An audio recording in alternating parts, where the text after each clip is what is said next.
I still remember the smell of disinfectant when I opened my eyes, sharp, metallic, the kind that clings to your throat.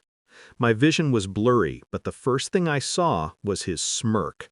Cold, relaxed, almost relieved that I'd woken up. "Good," he said softly. "Now this will be easier."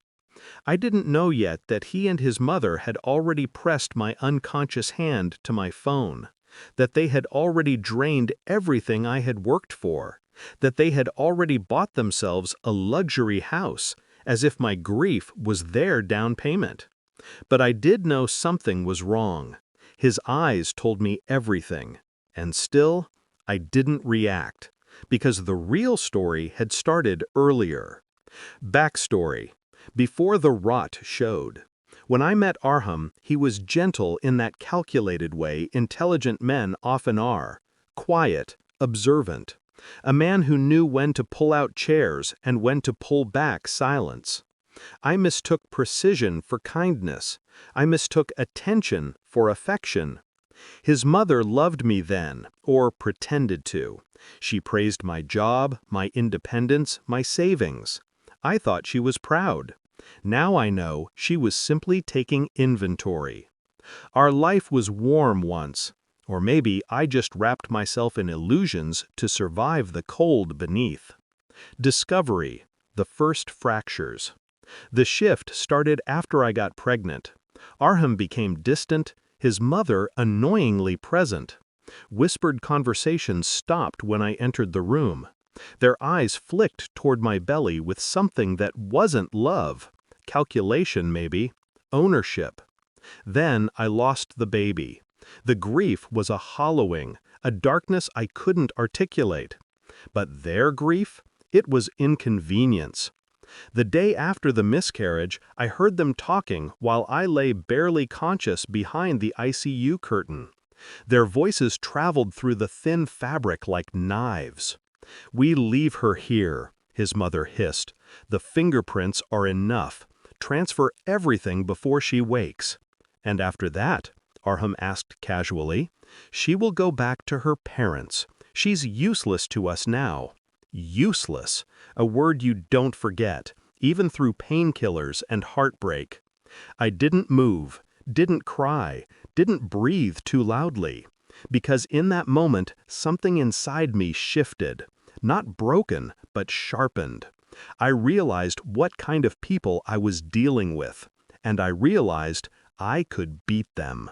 The plan, cold, clean, precise. I didn't confront them in the hospital. I didn't scream. I didn't accuse. That would have given them power and warning. Instead, I asked for my phone. Arham handed it over too quickly. That's when I understood. They thought I was still the emotional, trusting version of myself. I opened the app. My account was empty. He didn't even hide it. "Thanks for your fingerprint," he whispered, leaning in. "We bought a luxury house." That's when I laughed, a quiet, broken laugh he misread as despair. Because the bank app they used wasn't my real one. The real one was hidden behind a shell app, disguised as a pregnancy journal. The bank app they emptied held only salary overflow, money I kept for emergencies and bills. The real savings, the kind that buys futures, were untouched, secure, and only accessible with a 6-word voice password. 6 words he would never hear me say again. But that was only step 1.